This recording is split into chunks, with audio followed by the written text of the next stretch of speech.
राम बाबू की आर्थिक हालत ठीक नहीं थी। लंबे समय से काम न मिलने के कारण उनके ऊपर बहुत कर्जा हो गया था। राम बाबू के परिवार में उन्हें मिलाकर कुल 4 लोग ही थे। उनकी बीवी संजू देवी और उनके 2 बच्चे।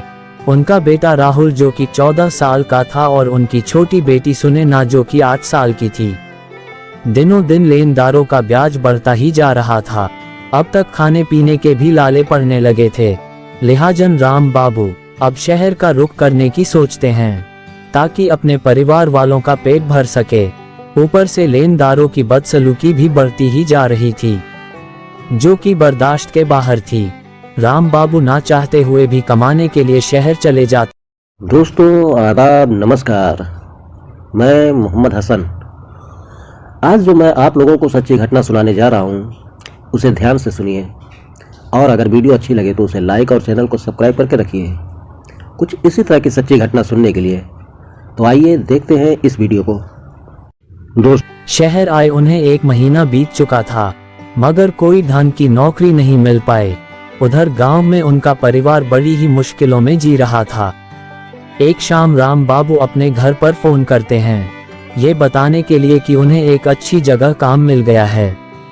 अब कुछ ही महीनों में सब कुछ ठीक हो जाएगा। उनकी बीवी संजू देवी रोती हुई कहती है आप जरा जल्दी करें, यहाँ आए दिन लेनदार बेबाक घर पर आ धमकते हैं, साथ ही बड़ी बदसलूकी भी करते हैं। ये सब हमसे अब बर्दाश्त नहीं हो पा रहा है।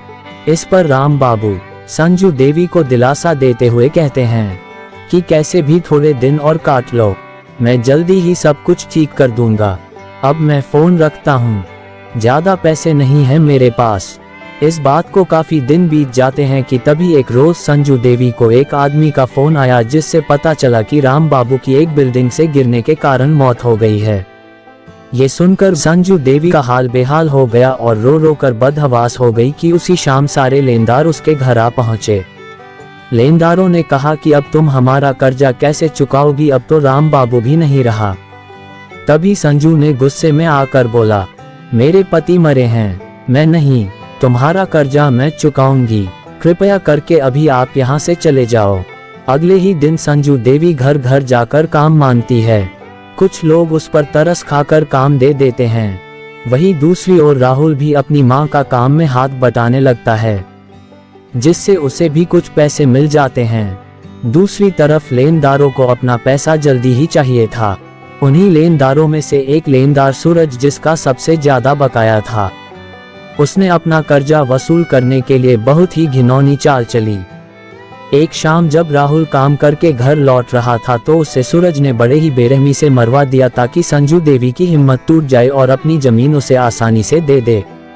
उसी शाम जब संजू देवी घर लौटी तो उसने अपनी बेटी सुनैना से पूछा अरे तेरे भैया कहाँ हैं, अभी तक नहीं आया। सुनैना ने जवाब देते हुए कहा नहीं माँ, अभी तक नहीं आए हैं राहुल भैया। काफी देर होने के बाद भी जब राहुल घर नहीं लौटा तो संजू देवी को चिंता होने लगी। आखिर राहुल अभी तक घर क्यों नहीं आया। वह राहुल को ढूंढने के लिए गांव में निकल जाती है मगर काफी ढूंढने के बाद भी संजू देवी को राहुल नहीं मिलता है। देर रात संजू देवी थक हार कर घर लौट आती है। घर पहुंचकर संजू देखती है कि राहुल अपनी छोटी बहन सुनैना के साथ खेल रहा है। उसे देखकर संजू देवी की जान में जान आ गई। संजू राहुल से पूछती है कि कहाँ रह गया था तू, तुझे पता है कितनी परेशान हो गई थी मैं। ये बोलते बोलते संजू राहुल को गले लगा लेती है।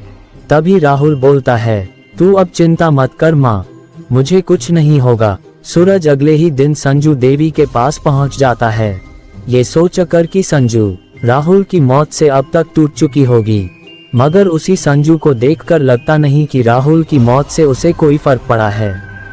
संजू देवी सूरज को कुछ पैसे देते हुए कहती है कि अभी तो इतने ही पैसे हो पाए हैं लेकिन धीरे धीरे करके सब चुका दूंगी।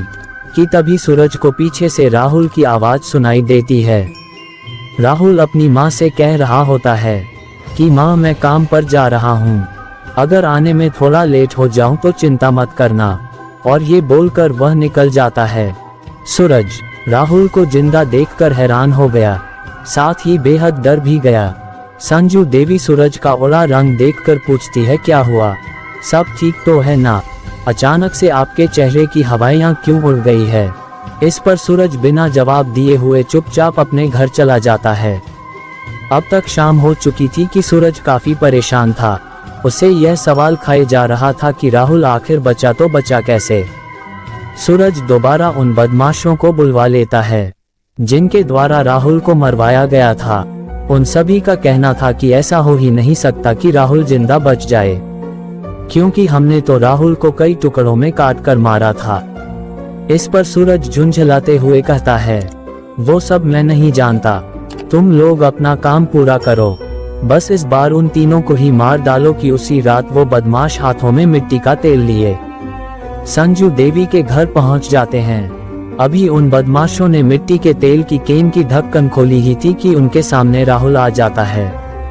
वो सभी बदमाश राहुल को देखकर चौंक जाते हैं और साथ ही बेहद डर जाते हैं कि तभी उन बदमाशों में से एक ने कहा कि उस दिन तो तुझे हमने बड़े ही बेरहमी से मार दिया था, फिर तू जिंदा कैसे है? इतने में ही राहुल हवा में उड़ने लगता है। राहुल को हवा में उड़ता देख वो सभी बदमाश इधर उधर भागने लगते हैं कि तभी राहुल उन सभी बदमाशों को उड़ा लेता है और वहीं ले जाकर पटकता है जहां उन बदमाशों ने राहुल को बड़ी बेरहमी से मारा था।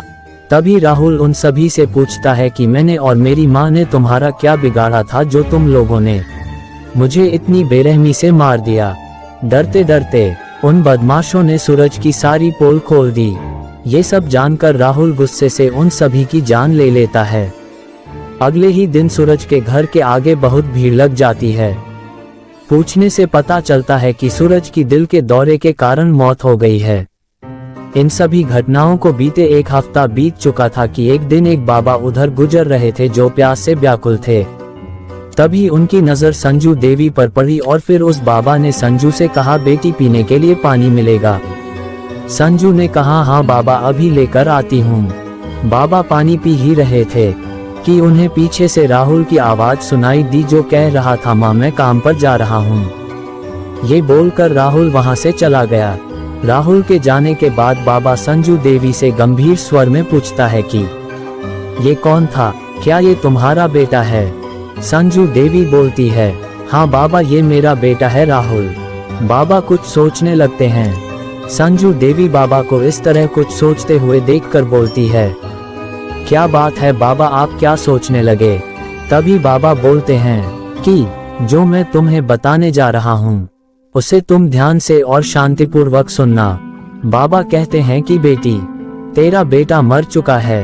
संजू देवी उस साधु बाबा की कही बातों पर बिल्कुल भी विश्वास नहीं कर पा रही थी, मगर जब साधु बाबा ने आगे बताते हुए कहा कि कब से राहुल बाहर सो रहा है, ये सुनकर संजू को कहीं ना कहीं ये एहसास हो गया था कि साधु बाबा शायद सही कह रहे हैं। मगर संजू देवी माँ होने के नाते इस बात को मानना ही नहीं चाहती थी कि उसका बेटा अब इस तरह दुनिया में नहीं रहा।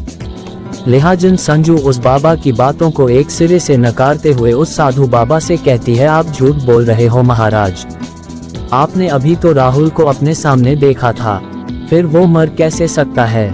इस पर साधु बाबा बड़े प्यार से संजू देवी से कहते हैं, देख बेटी, ये तो तू भी जानती है कि तेरा बेटा अब इस दुनिया में नहीं रहा और आज जो तेरे साथ तेरे बेटे के रूप में रह रहा है वो तेरे बेटे की आत्मा है। तेरा बेटा तुझसे और अपनी छोटी बहन सुनैना से बेहद प्यार करता है, मगर उसे तुम दोनों के प्यार के कारण काफी तकलीफ उठानी पड़ रही है।